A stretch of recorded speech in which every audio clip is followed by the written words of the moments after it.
Chapter 4. Modules. Managing complexity. You may recall from the introduction that components are broken into two types: primitives and modules. A primitive has a predefined behavior. It's a black box whose behavior can't be changed. A module, on the other hand, has its behavior defined by a schematic. You can add inputs and outputs, and the internal behavior can be modified to do virtually anything you want. The module component can be found in the toolbox under the module filter group. Drag one into a schematic, and you'll see that an empty module is just a gray box. The action panel for a module has addition buttons to reflect the additional operations that you can perform on it. Of these, the most important is the Move into Module button, represented as an inverted triangle. By pressing this button, you can go inside a module to view its schematic and from there define the module's behavior. Modules are very simple in concept, but they are extremely powerful. They can be used to partition off functionality into pieces that can be reused again and again. They are essential for managing complexity in anything but the very simplest of schematics. Key differences. Apart from the fact that a module has its own schematic, there are a few other key differences between modules and primitives. This section outlines those differences. More details are given in subsequent sections. Appearance. First off, modules can be differentiated from primitives by the way they look. A module has a light gray background, whereas a primitive has a dark gray border with a drop shadow and title bar. A module can also have additional adornments indicating syncing, properties, or wireless capabilities. More on these later. Front panel. Any module can have a front panel. This is shown on the module itself and provides an interactive surface for adding controls or displaying graphics. The front panel graphics and interaction is all defined in the module schematic. Properties. If you want to control the behavior of a module in a more interactive manner, then instead of using input connectors, you can define the Properties panel. Again, the Properties panel is defined by the module schematic. Toolbox. The final key difference between a module and a primitive is that a module can be dragged to the toolbox for use at a later date. You can drag a module on its own, or you can drag all selected modules in one go. When you do this, the module will become associated with whatever filter group you have selected at the time. If no group is selected, then the module will appear in the group called Other. Basic operations. You can do everything to a module that you can do to a primitive. You can delete it, name it, move it around, etc. The key difference between a module and a component is that you can go into a module and view or edit its schematic. Moving into a module. With most operations in SynthMaker, there are many ways to do the same thing. Moving into a module is no exception.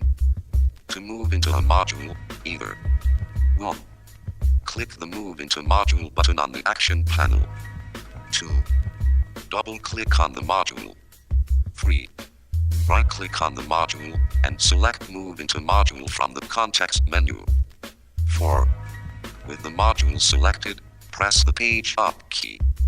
The schematic window will change to show the module's own schematic. The navigator will also change to reflect this. To move back out of the module again, either right-click and select Move to Parent or press the Page Down key. You can also double-click on an empty part of the schematic, or of course use the navigator. Inputs and outputs. To get information into and out of a module, you need to add inputs and outputs. To do this, just drag them in from Toolbox in the usual way. You'll find them under the module group. The example opposite shows a module with 2 inputs and 3 outputs. For a quick way to add module inputs and module output components, you can use keyboard shortcuts. A select few components are used much more frequently than the others. To save you going to the toolbox each time, you can just press a particular key and a new component is dropped at your mouse position. To add an input, press I. To add an output, press O. Note that these shortcuts will not work if you are using your PC keyboard for MIDI input. Input/output ordering. It's usual to keep the inputs on the left and the outputs on the right, but it's up to you. What does matter is the position of inputs relative to one another, as this determines the order of the inputs on the module itself. By swapping the vertical positions of the input and output components, you can easily change the order of inputs for a module. If components have the same vertical position, the horizontal position is taken into account, with the leftmost input being higher in the order. The same rules apply to the outputs. Template connectors. The connectors for the module input and module output components are what we call template connectors. These have no defined type. There are two ways you can assign a type to a template connector. 1.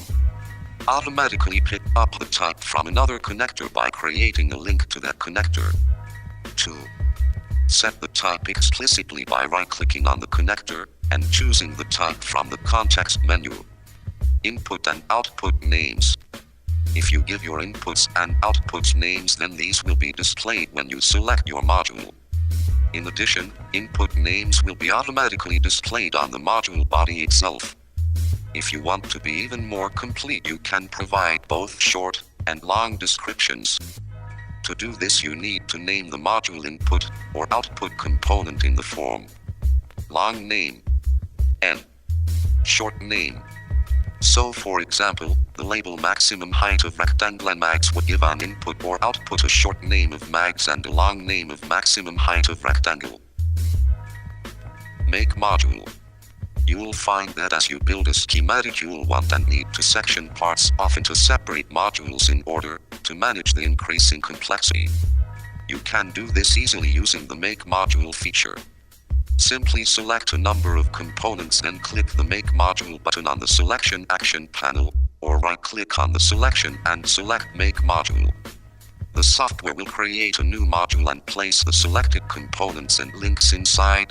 The layout of all components is preserved. A module input or output will be created for each link that connects to the selection. The old links are then connected to the inputs and outputs on the new module instead of the selection. Properties. We mentioned earlier that modules can have properties. These affect how the module looks or behaves. When the module has properties, the Properties button will be shown in the bottom right corner of the module. This is in the form of a small circle with the letter P in the center. When you click the Properties button, the module will expand to show the Properties panel. With the panel open, you are free to make any changes you want. The panel will then remain open until you click on some other part of your schematic. If you want to make the Properties panel display permanently, you can pin it open by holding Ctrl as you click the P button. The P will change to a pin icon to show that the properties will stay open. Wireless modules. Most modules will have fixed output connectors that you physically link up to other connectors.